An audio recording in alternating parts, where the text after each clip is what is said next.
Hey everybody, welcome back to Backlog Banter. I'm your boy Abram, joined as usual by Tucker Hazel, and we are here today to have a pretty contentious conversation about a theme in the community if you're looking on Twitter and other spaces right now, and that is the idea of Nintendo releasing unfinished games. But before we share our thoughts, if you want to share yours, be sure to join our Discord link as usual, top of the description really down there. Like the video, subscribe to the channel, ring the bell, or Do it all? maybe Nintendo will release more games like this, you know? That's true. Yeah. Oh, wait. Hold on. Now here's the question, and we're posing it out there. I am not actually aware of what your stance on this is, Right. and I'm actually only aware of my own stance on this. That would tend to make sense. Yeah. What's your stance? How do you feel? I think that this is probably the most pervasive issue with Nintendo's first party. Hmm. But I think that it is a problem of execution, not concept. My issue Sure. with this is that Nintendo is basically applying a kind of light games as a service model to experiences where that doesn't make sense. Yes, we're to games where that doesn't need to be a thing. Right. It makes sense In fact, it for likely shouldn't be a thing. That's my point. It makes sense for a Splatoon. It makes sense for an ARMS. The execution of those models we can get into. But Yeah. what it doesn't make sense for a single player Kirby game or Mario sports games where the appeal of those is always local multiplayer. And local Yes. multiplayer games need to be loaded with content from day one so you and Hmm. your friends can play it. Because ultimately, if you add Boom Boom to Mario Tennis Aces 8 months later, you're not fucking finding any of your friends to play Aces with you. So I think it's an issue of a good model for player engagement being used completely incorrectly most of the time. And I think my problem with it is, and mostly my blood was a little bit boiling. It was Sure. lukewarm to tepid to getting hot last night Yes. as I was reading some of the thoughts on Twitter because, and I hate using this word, but Nintendo drones, that is the colloquial term for people who Yes. defend Nintendo for no goddamn reason, freaking out about people saying that Nintendo's doing this and they're like, oh, but these are still great games. Like, you need to shut up, like, accept what Nintendo does for you. And I'm like, well, hold on. Right. This is It's not that these games are inherently terrible. I think all these games have level of Nintendo polish. They're not broken at launch. There is content there. The core gameplay is solid. Yeah. The problem is them being content light at launch and that being filled in later. Yeah. If the game came out content light and never got future updates, everyone would be complaining about the games being content light. Of Right. course, it is a way to fix it, to have the game be good a year down the line, a year and a half down the line. Yeah. However, we're talking about at launch this being an issue because it feels that, like, Nintendo is not willing to put in the effort for the release of the game and is instead backtracking afterward to catch up on things that could have made a launch game great. If Kirby Yeah. Star Allies had launched with all the content that it has now, it would have been one of the, like, content rich Kirby games. Everyone would Yeah. be glowing about it. Um, Instead, that came the full package, and even I think the biggest update was at the very end. Came over a year down the line. Yeah. I'm not really familiar with it, It was but late. I'm disappointed with this model.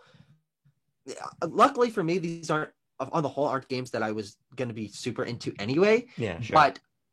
But when I do try something like Super Rush at launch, or I'm playing Star Allies and I'm hearing what people said about it at launch versus what the content has been added, it's certainly an issue. I think people apply it to things where that's not necessarily accurate. I think Splatoon 2 was a full package at launch and it was added to. I think New Horizons is a full package compared to whatever, but it is a game you can play for 100 hours at launch. They're just adding to it. Yeah. But when games like Aces and Star Allies and presumably Super Rush are in Yeah. the state that they are at launch, that's really where the issue comes in. Yeah, I agree completely because I think what Nintendo is missing is why games as a service titles are compelling. Sure. Yes. Um, and even in a case like Splatoon, where there's definitely stuff to do at launch, but I think it kind of felt like it was still in the shadow of the first game in terms of the features it had. Mhm. The function of a games as a service title is to get people to keep playing, not just because you added a new map or you added a new character, but because the game is structured around the idea of constant change. You have a Sure. battle pass, you have Good in-game point. events, you have things that incentivize continued play, not just a new piece of content because ultimately that's not really motivating to bring people back into an experience. especially not when it's a single player game, especially not when it's a local Yeah. multiplayer game. So I Hmm. just think it's missing the appeal of these games on so many different levels, and why it makes me a little bit concerned for Splatoon 3 if they're Sure. like, Hmm. hey, here's Splatoon 3, and at launch you got a solid amount of content, but then we're gonna add a new map in a month, and then a week later it's gonna be a weapon pack and blah blah blah blah blah. That misses the Hmm. point. I Yeah. think if Nintendo really wants to continue using this model, it has to be used in a way that's smart, in a way that frankly follows the industry, because I Sure. don't think this is something Nintendo can just be like, okay, this is kind of our wacky, zany approach to games as a service. It just doesn't make sense. You look Yeah. at a Fortnite battle pass, you look at Halo Infinite's really forward-thinking battle pass. That's how you make a service game work. It's not Hmm. just about adding a map or a weapon pack. It's Yeah. about building an experience that facilitates that. Nintendo just has never done that for its games as a service titles. Yeah, and one also another thing about that Nintendo does a little bit differently, not only applying this model to things where we wouldn't necessarily expect it beforehand, they've sort of created an expectation where we're like, okay, well, I assume this is going to have pretty significant post-launch content, Yeah. but instead they ought to announce it before the game releases and show some of that content, like they have the New Donk City map that Yeah. they showed off at E3, which is interesting. It's like, okay, well, clearly it's there. Why is this not in the game at launch? And showing it beforehand feels a little bit weird because instead of feeling like bonus content added on top of an already reasonably complete game, it feels like, no, okay, well, they're already planning to continue to like add stuff. And if they already had it planned, why didn't they just fast track it and include it or delay the release a little bit so it was more content rich? When I think of the games that handle their content drops best, it is of course the multiplayer games for the most part, Yeah. but it's games where you feel like, holy shit, I didn't expect this. This is a bonus on top. I think Mario Maker 2 did a great job at having great Sure. content at launch, but then the things that it added were, oh, this is a big bonus. And of course, if the world builder and the Zelda stuff, whatever, had been in the game at launch, that would have been ideal. That would have been better. But it did; those weren't required for the game to feel like it was Sure. had a lot in it at launch. So So I see where your head's at with Mario Maker, but that one I got to push back on a little okay, bit sure. too. And not because I don't think that game was content complete at launch. It's one of my favorite Switch games. From day one, I thought that was a really robust package. But I think that points to the other core issue with the way Nintendo treats their post-launch content, in that they wait so fucking long sometimes to roll it out. I think that Mario Maker's post-launch content and ARMS's post-launch content were killed by the same problem. Nintendo waited so long to put this stuff out that ultimately those are games where it makes sense to use a sort of service model, right? But if you wait too long, you're killing the game either way. So World Builder is a great thing to come post release, in my opinion, but that should have come in like September 2019. But it Sure, came in yeah. like April 2021. Mm-hmm. And or sorry, April 2020, my bad, because it is Is that pandemic. true? Wait, that came out in the pandemic? I don't. Yeah. That man, Yeah, it was the really pandemic late. messed up time, whatever. But Yes, it did. I do see what you're saying. Yeah. I just think that there's a tempo to these things. There's a structure to these things. There's a reason that games are very deliberate about how they roll out post-launch content. And I just don't think Nintendo is. Mm-hmm. And I'm not inherently anti-DLC. I Yeah. No, of think course. I think Nintendo actually does great traditional DLC. I think Mario Sure. Kart Yeah. 8's DLC was arguably the best DLC pack I've ever purchased in terms of the content you got, how Mm-hmm. little it cost. I think the Splatoon 2 Octo expansion is arguably better than anything in that base game. I think Mm-hmm. it's phenomenal. Torna, there are so many examples. Smash Brothers DLC, I think Nintendo does so much of it so right, but they just aren't nailing the correct execution for the service model.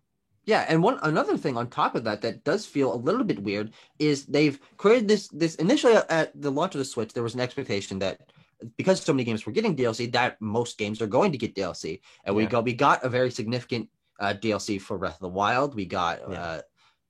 what we got Xenoblade, obviously Xenoblade 2, we got Arms, Splatoon, Mario Kart, like all these games. Well, Mario Kart, Pokken.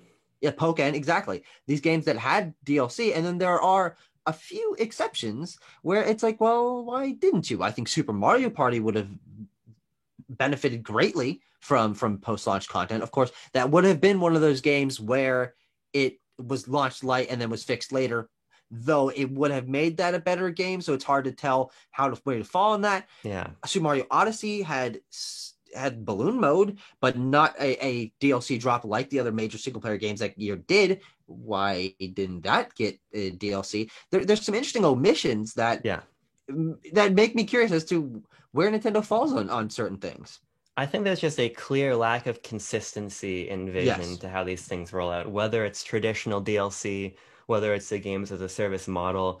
And this is just not a space where you can be unintentioned. Like, you need to be Mhm. deliberate about how things roll out. You look at Avengers. Avengers was dead on arrival, but then it dug itself deeper into the ground by having a completely botched post-launch roadmap, right? Yep. It is so Hmm. important that you get this stuff right. And I think it's a testament to the fact that Nintendo still does not have any fucking clue what to do with online.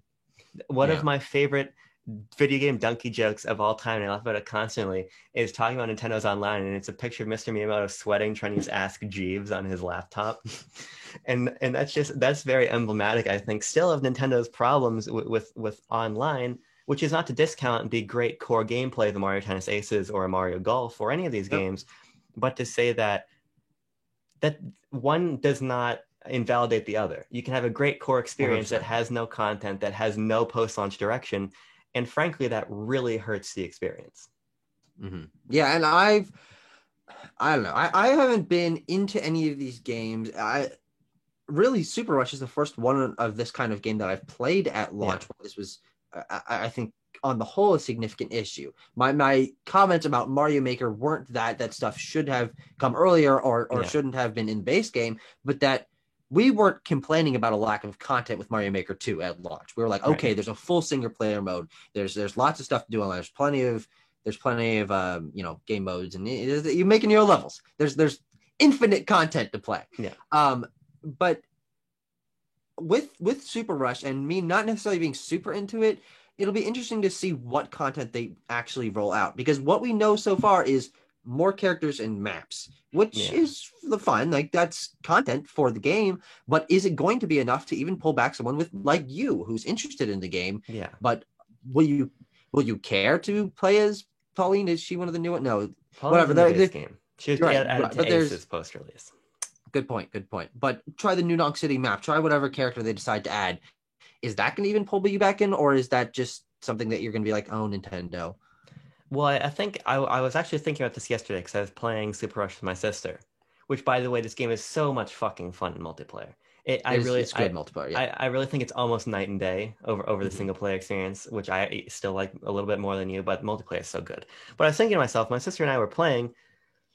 It's 5 courses in a Yeah. rookie course, and it's like, sure, that hook is good. My sister and I would play Mario Tennis N64 for hours, and Hmm. there's not much content there, but it's not. I think that game came out in It's not a Switch 1999. game. Yeah, it's not 1999 anymore. And so you say, here's a new map. Okay, but ultimately, when we've moved on to the next multiplayer game, what does it matter? Maybe Hmm. that pulls us back in for an afternoon, but at that point, why are you even releasing it? The Hmm. the people who bought the game bought the game. Yeah. True. You're not gonna make anybody else come in because you added New Donk City as a map. I think it's symptomatic of a much deeper issue of Nintendo still being unable to manage a release calendar. I, Sure. I think that a lot of these games release clearly too early to fill gaps, you know? Hmm. Like Mario Tennis, Mario Golf, these games should have come later, but ultimately Mario Tennis released in June 2018, and then what did we get until like Super Mario Party, you know? Sure. It, Yeah, I it's think you're right. Yeah. it's this sort of thing where even the original Splatoon was the big 2015 summer game, you know? Hmm. So how are you going to make that last? You're going to start adding post-release content. But I think Nintendo needs to kind of change that mindset. I think they need to give a game like a Super Rush a bigger budget and a later release date and have it Yep. be content rich, because these games are just being thrown out to die, Hmm. essentially. And I will sit here and I will probably evangelize them in the end. I think Aces Now is a great game. I Sure. played 50 hours in Mario Tennis Aces, but I'm in the slim minority of people who are going to stick around. Even Yeah. the people who like the game at launch, they're gonna, who gives a fuck that the Yoshi ring mode, other than me, has been added to Mario Tennis Aces. It's like Didn't even know that existed. there's a disconnect between what Nintendo's offering, why they're offering it, who's playing it, why they should even be playing it. I just think that this is objectively a huge issue. No, and I definitely agree. When I'm thinking back to all these games, it's the ones that are content rich at the beginning where the DLC is usually great and the highest regarded. It Yeah. actually pulls people back in. It's a significant content drop. It's a surprise announcement after launch. We weren't expect. Well, we might have been expecting a Fire Emblem Three Houses DLC. I think they actually announced that beforehand, but we didn't know how significant it would be. Torna, Breath of the Wild, these games that are very complete at launch. No complaints of that whatsoever. And then we get way more. And it's interesting that they decide to put those with the games that are already super complete instead of, I mean, if Aces had like another story mode, like a significant content drop, of course there was a lot of content, but not that much. The traditional DLC model, I think, would honestly work for certain things. I think the games as a service model just feels like they're filling it out more and drip feeding you things. But if Mario Tennis Aces or Super Rush or something had a $10 DLC pack with 5 courses and 10 characters or whatever, like in Mario Kart 8 Deluxe, that would bring people back in. That would really solve content issues, and it would feel a little less skeezy. So it's just very strange to me where they decide to put their energy on different DLCs. And I'm future projecting Mario Party Superstars. Everyone thinks it looks pretty good, but only 5 maps. That seems like something where they might fill it in later, and then that's a little bit worrisome. I think there's just a very obvious delineation between games that get big Nintendo budgets and games that don't. Yep. And I think that's becoming clearer as time goes on, and you can really tell the difference between, on GameCube, you can still tell that difference, but ultimately there's sort of a homogeny there. But when you're on Switch and some of these games are fucking gorgeous and some of them feel kind of empty. Mm-hmm. You can start to tell pretty quickly, right? And the games with the best DLC are the ones that had the biggest push behind them anyway. And I think that is just emblematic of Nintendo not knowing how to handle this new model. Mm-hmm. And that's fine. And I think that just don't do it. It again comes back to my point of why even bother? Yeah. Who benefits from adding these courses later? You fucked up. Camelot missed again. The people who benefit are the people who buy the game for $40 3 years down the line. Right. They get a game where they can put the cartridge in, say, oh, there's an update for this, download the DLC, and go into an experience that has a ton of content, and they feel like, oh, okay, well, this is a great game. What were people complaining about at launch? And that's even how I felt playing Star Allies 4 years down the line. I was like, okay, well, there is the content here. It's not my kind of game. I didn't want to interact with that content, but it was there. But I was aware that it had been added later. And while that was, I think, one of the better examples of, wow, they really did add quite a bit to this game. Yeah. Did people on the whole who play Star Allies and were disappointed at launch go back to the DLC? No. I really doubt it. Unless you're a sincerely hardcore Kirby fan and there hasn't been a Kirby game since Star Allies and you want to just keep playing Kirby, then you go check that out. Or if you're someone who gets the game way down the line, then you're enjoying that content. But anything else to say or ways to spin this topic? Because I'm just getting a little bit sad, a little bit distraught here. My last point, and I mentioned it briefly, I think that the next big question mark is going to be Splatoon 3. And I'm going to be watching it very closely, not only because it's one of my most anticipated games, period. Splatoon 1 was in my top 10 favorite games of all time, and then Splatoon 2 came and took that spot from it, and I'm sure Splatoon 3 is going to do the same, but I'm going to be paying very close attention this time to what cues does it take. Is it going to have a battle pass? Mm-hmm. Is it going to have more content at launch? Is it going to be addressing both the issues of its predecessor and the market conditions it's releasing into? Mm-hmm. I hope the answer is yes, and I hope it signals a kind of brighter future for Nintendo's post-launch support. And the other big question mark, Tucker, that E3 didn't answer, weirdly, was Animal Crossing. I'm going to be very curious to see if we get a substantive Animal Crossing update this summer, because that's a weird one. You want to talk about inconsistencies in your strategy. what the fuck is happening with Animal Crossing? One of the best-selling games of all time, Right. having, I think, relatively consistent updates, not great ones, but relatively consistent, seasonal, monthly updates near its launch, and then just nothing. Yeah, so we'll see. Anything else you want to add? No, not really. I mean, look, when you're in town in a few days and you've got Mario Tennis Aces and you want to like really get me into it, maybe you'll convince me. Maybe you'll show me the way, as they say in The Mandalorian. Um, but Nintendo, people stop defending Nintendo on this. It's not benefiting you in any way for their games to launch content light, and defending it just allows them to be more okay with doing it. Yeah. You're hurting yourself in the long run as a Nintendo fan. So shut the fuck up. I'm sorry, but just please. On that note, subscribe to the channel. Dislike the video if you want to. We get traction either way. We'll talk to you later. See ya.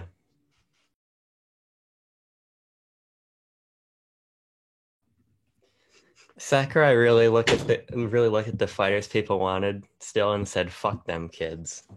Yeah, it's Just a great one list. after another. None of those would be exciting characters, so I'm glad they're me's. This is why you just shouldn't be allowed to run this channel.